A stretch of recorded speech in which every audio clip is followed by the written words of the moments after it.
What's up, everybody, and welcome to the iReach podcast. I'm your host, Paul Robinson, founder and CEO of ConstructReach, a national consultancy and initiative that aims to diversify the construction, design, and innovation industries and empower a younger generation. We are here merging education, industry, and culture with a variety of featured guests that you do not want to miss. So let's go. iReach. What is up, everybody? We are back here for another episode of the iReach podcast, and I've got a great and a special guest with us today, Mr. Ali Salour. Ali, how are you doing today? I'm good, thanks. How are you doing, Paul? Doing well, man. Listen, I'm super excited to get into this conversation. You know, we always like to bring on guests that come from different walks of life, and they have different perspectives and different journeys of how they got into the construction industry. You know, of course, we want to bring more visibility to this industry because it's definitely one that is worth pursuing. And, you know, we get a chance to highlight folks that have got into the industry in a variety of ways, but also those who are working in different capacities within the industry to bring more understanding about all that you can do within the industry of construction, and then just what you get a chance to be a part of. And so I'm sure we're going to get into some very meaningful conversations here as we talk through your journey and what you're currently doing within the industry. And so, Ali, we can go ahead and jump right in, man. How did you get engaged and involved within the construction industry? What made this industry for you? Those are two different answers, but how did I get involved? I owe it to my older brother, who was much older than me, was like 15 years older than me. And he got into school in the US to get into the civil engineering industry. And, you know, when I was in primary school, you know, those questions that they ask you, what do you want to be? Who do you want to be? Everybody wants to be an astronaut or a police officer or somebody. And I always say a civil engineer because that was the only, you know, profession that I know of. My brother's going to become one. I want to become one. And that's, you know, childish talk become the reality. And, you know, I got accepted into this engineering school, and I studied structural engineering. I graduated from that and started doing engineering work. And then after a while, I realized, you know what, this is not me. I'm a people person. I like to talk. I like to, you know, socialize. And engineering is me and my computer day in, day out, sit down there, do calculation and, you know, draw stuff and get it out. So no, I don't want this. So I went back to school after 5 years of doing engineering, and I got my master in project management and started doing project management. But I loved that same industry. I didn't want to move to a different industry. And that's by luck. It was my biggest chance because I moved to Canada. And when I was looking for a job, I was not a licensed engineer in Canada. And I couldn't do engineering, so I started working for this contractor as an estimator. And then I got exposed because I messed up a big job and we were bidding. I messed up like about $50,000 worth of work. So we got the job, obviously, because I was so cheap. And, you know, and it was in a different city. So the guy said, you know what, Ali, you messed it up. What are you going to do about it? So, you know what? I had here $50,000 to hire a project manager on that city. I go there, I do my job that I'm doing for you, and I manage the job too. When I did that, when he appreciated that, and then I realized, you know what, this is cool. I like to be a project manager. So I went back to school and came out, and that was the biggest and the most, you know, great things that I've ever done because this is what I enjoy doing, and I love every moment of it. No, that is very good. I would say that is quite the unique journey into becoming, you know, a project manager. But I think you hit on some things that are really important. For one of the things about the construction industry, especially as, you know, this industry needs to continue to attract a younger demographic, and knowing that this demographic is the most diverse that it has ever been within the United States, you know, how do we begin to reach and engage that younger demographic? Because a lot of times we don't hear those type of stories in terms of, hey, well, my brother was in it and then I wanted to follow suit. But we do see with that, you know, just the power that comes with having people that are close to you that you can identify with. that is pursuing something, because then you can pursue, you can see yourself in it as well. And I always say representation does matter. If I can see myself being represented somewhere, then now I can begin to imagine myself being there as well, and then try to put myself in a position that cultivates, whatever is necessary for me to get there. And so just having that, come out of your journey where, your brother was pursuing engineering and then you followed suit, but then it kind of took a turn with how you moved over into project management, with an oversight, with a mistake. And, I think that is very important too, just to put a pin in, because sometimes when we make a mistake, or if things don't go as we planned, a lot of times we don't see an opportunity in that, or a lot of times we'll take, I always say, you can tell me if you heard this or not, when you are truly trying to get somewhere, you have to understand that,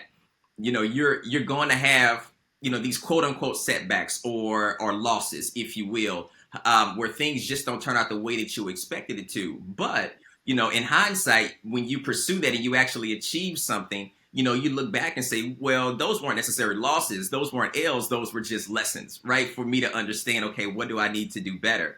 It kind of seemed like I saw that coming out of out of that story that you were telling about with not having the project management piece factored into that estimate, but saying, hey, well, you know what? Let me go ahead and assume that position, and then you end up discovering that, hey, this fits me, this fits my abilities and my skill set and my interests, and a little bit more than just engineering or sitting behind a desk. I like the engagement. I like being able to still remain in this sector, and then this is my sweet spot, if you will. This is my niche, where I can begin to further my career development and blossom. That's exactly true. I mean, unfortunately, I have two little kids. They are just going to the junior high, the twins.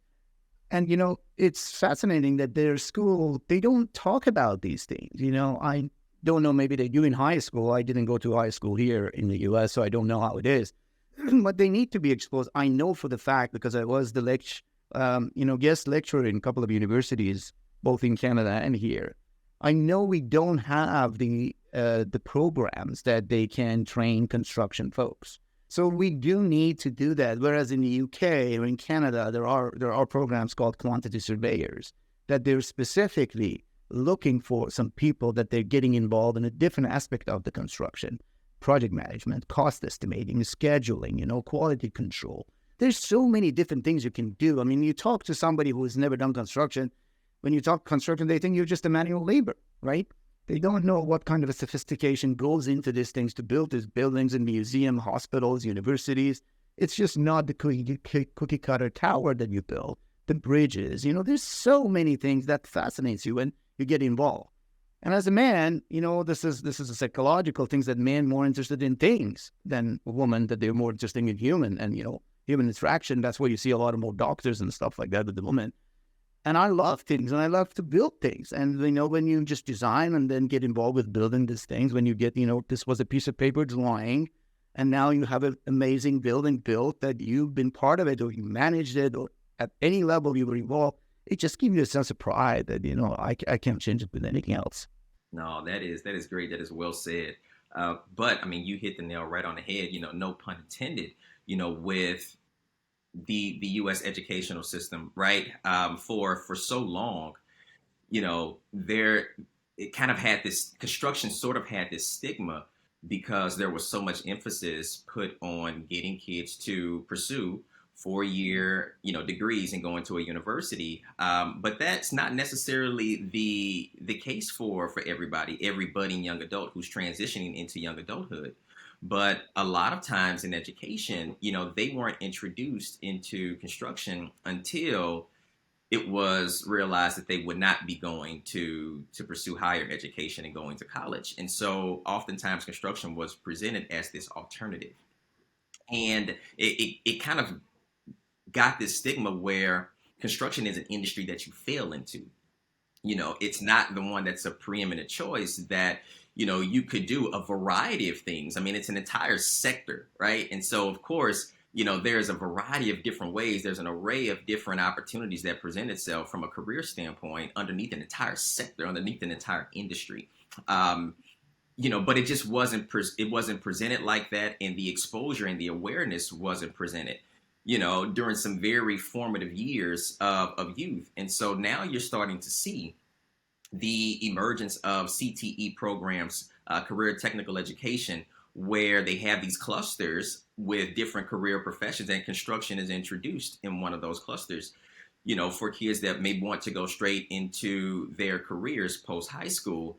And those decisions are now being celebrated on par with going to college and pursuing a 4-year university degree. But, as the case with having construction kind of phased out in the past, with the emergence of more technology, and then now having to put that back in, it's still a process of really kind of combating and overcoming that stigma that's been there for so long. So, yeah, I understand, and our educational system is beginning to make strides to do that, but there's still a long way to go. Okay, so Ali, I'm sure you've seen a lot, within your time and the experience that you have within the industry. And I like to ask this question because, it's definitely very rewarding to be in this industry, but we also know that, things can be challenging as well, and there can be certain aspects, of our jobs or of the industry that we're working in that can pose certain challenges. But you've been able to, stick with things, and you've been able to overcome things, I'm sure. So I'm going to ask a question. It's on both ends of the spectrum here. And so, what's been your proudest moment, but then also what's been your most challenging moment? Let's start with the most challenging first. Let's end on a good note. So let's start with the most challenging. Well, again, it doesn't apply to the entire construction industry, this challenge that I have to face with. As a project manager, I always like to call myself, I'm a translator between the construction industry and the folks that they're doing the work and the clients, who 9 of the 10 do not understand construction at all. They don't know what that means. They can't read blueprints. So they need somebody to translate what this contractor is saying into a language that they understand, which is money and time. So that is the biggest challenge, because it's very difficult to, communicate the right, approach, process, challenges into the construction to the client, so they understand when you're drilling a pile and then hit the rock. Nobody could see that, and this is an extra cost, this is a delay. So try to explain that to a client who wants his house for the wedding that he planned next month. Those are one of the biggest challenges. The other thing is, usually the folks on site, contractors, subcontractors, they do not so much value of an oversight by a project manager. They think they know it all. They think they can do it all. Architects, usually they want to be in charge and then do this. So it is a challenge to fit yourself as, a leader, that I'm leading this project, but I'm not your boss, because you're not. You don't pay the bill, so they don't follow your direction.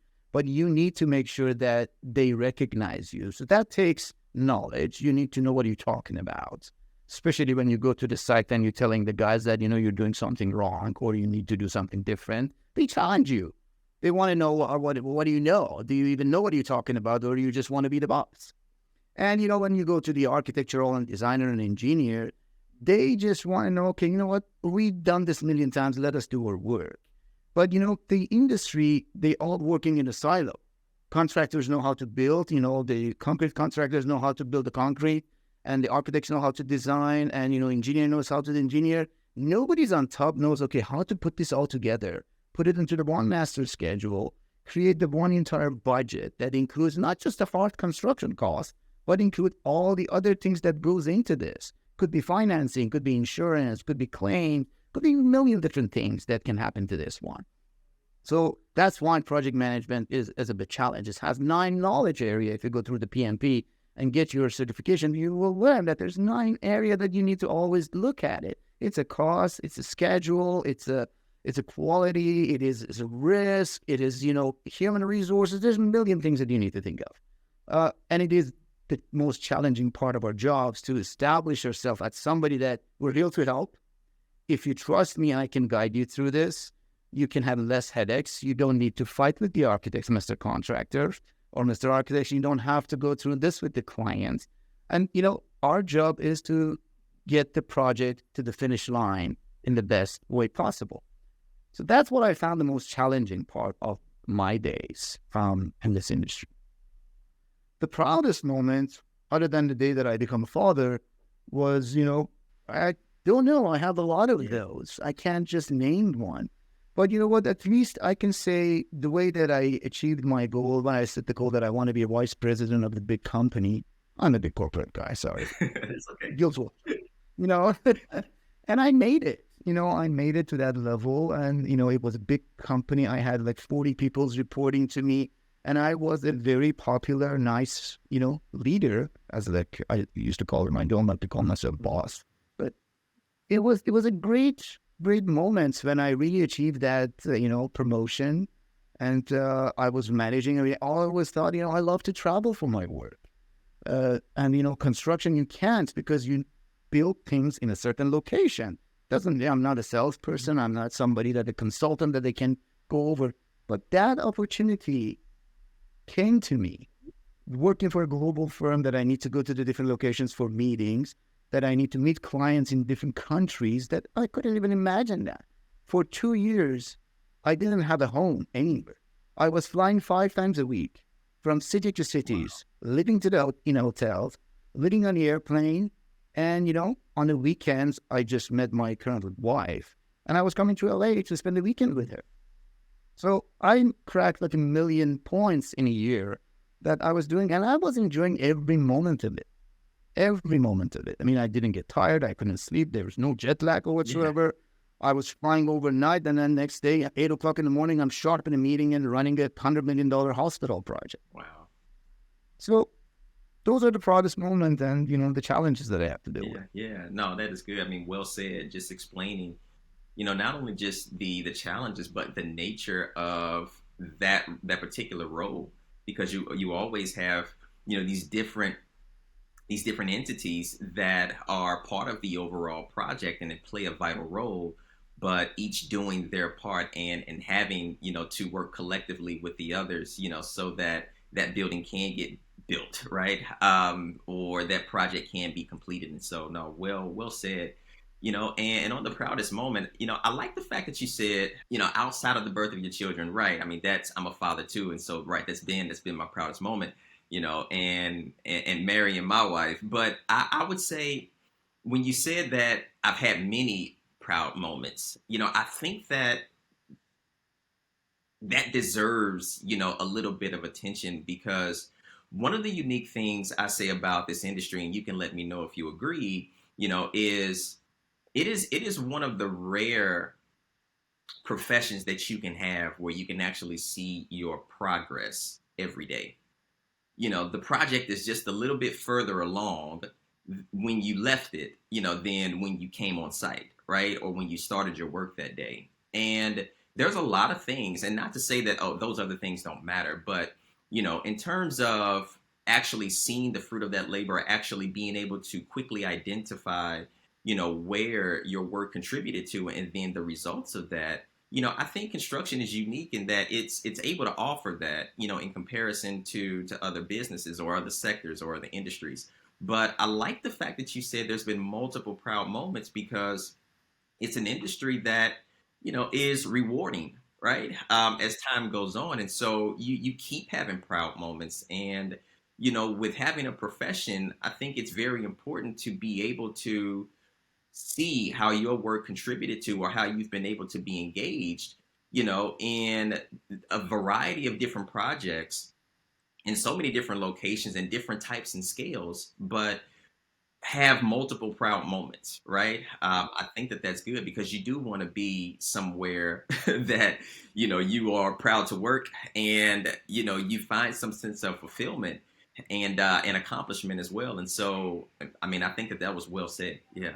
Back to kind of what we were talking about earlier, in terms of construction. What are some of the things, because, with our work, we often get a chance to work with leaders, and you have leaders who listen in to this podcast, And when we think about growing and developing a team, when we think about the need to have a sense of identity to build a strong culture, but then also understand the different nuances and how times change, with this younger demographic and what their priorities are, or the type of work that they're looking toward in terms of being able to have a sense of meaning and they're more missional oriented, and having work that they can connect with.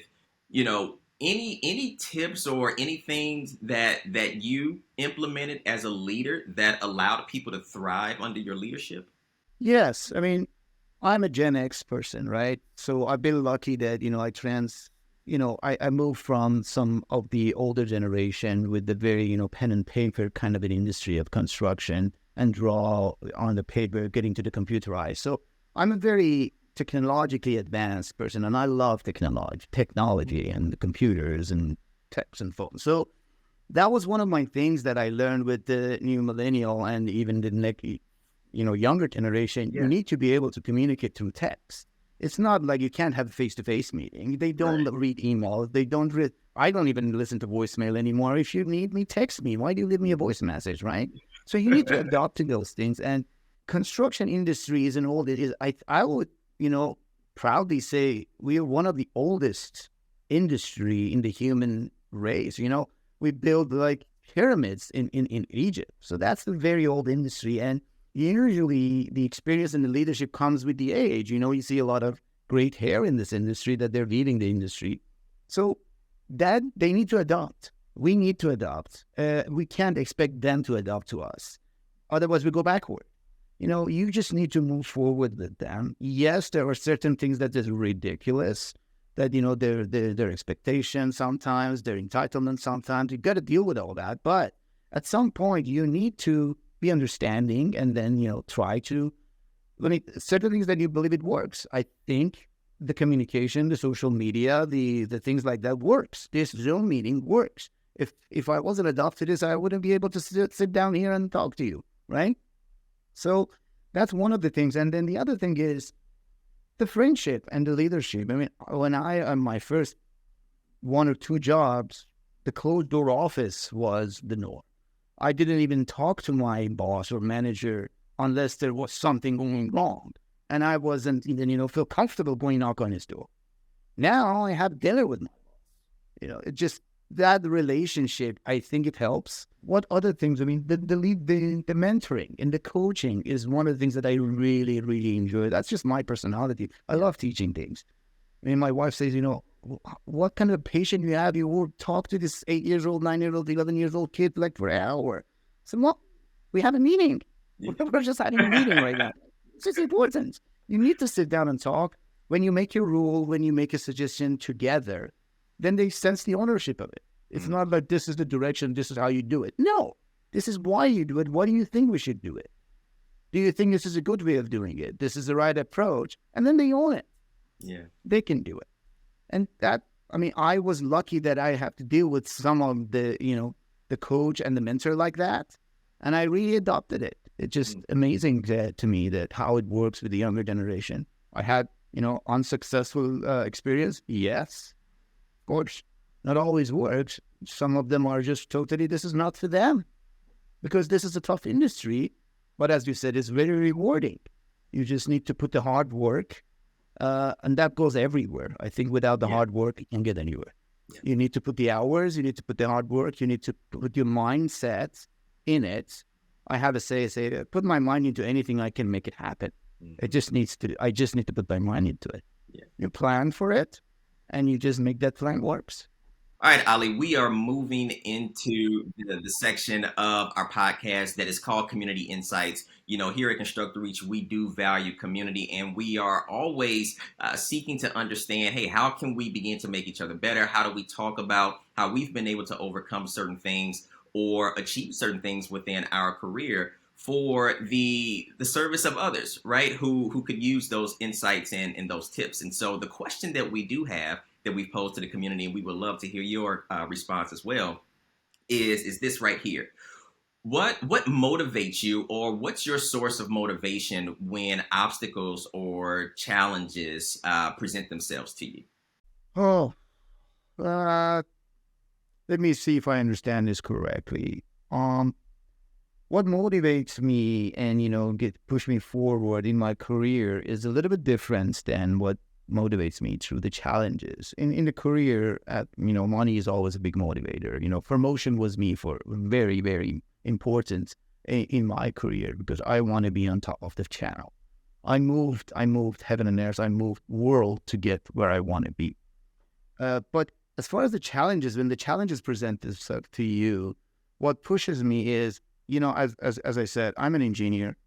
I'm a project manager. I love solving things. I love solving puzzles. It's just the most rewarding things to me.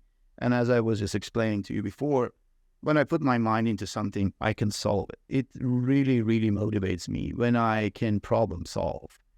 And, it's always proven to me itself that every time that I can sit down and I can think about things, I can understand the issue before I attack it. And I have an open mind about, different, direction of looking at it. It's not just one way, my way or highway. And it's not always the same way. I will find very good solutions. If I listen to people, different people, if I just get the ideas, if I just spend the time to understand the issue, I can come up with the best solution. And I trust myself, and I am very comfortable and confident with myself. That comes with my education background, with my experience, but most of all is from my personality. I always believe in myself that I can do it.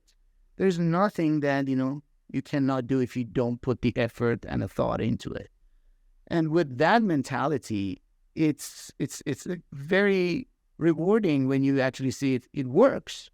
There was this massive problem just happens and everybody was just pulling their hair out, and then you sit down and then you see, what? It's not that big of a deal. You can deal with it.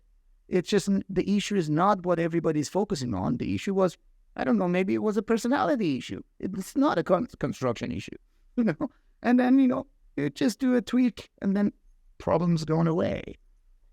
I don't know if I captured the question right and I answered it right or not, but that's basically what my thought and my advice would be to whoever is dealing with the challenges. Have an open mind, think about the problem, not just the problem, root cause of it, and then you can just plan for it, and then you can just get it done. And if it didn't go down, don't give up. Go back and see, okay, what did I do wrong? Maybe I didn't identify the problem correctly. It's just called plan, do, act, and then check it again. Plan, do, act. Yeah, believe in yourself. No, that is good, Ali. Thank you so much for just taking the time to be with us on the iReach podcast. It was definitely a pleasure having you on, man. I appreciate it. It was fun. I enjoyed it. Thank you. All right. Take care.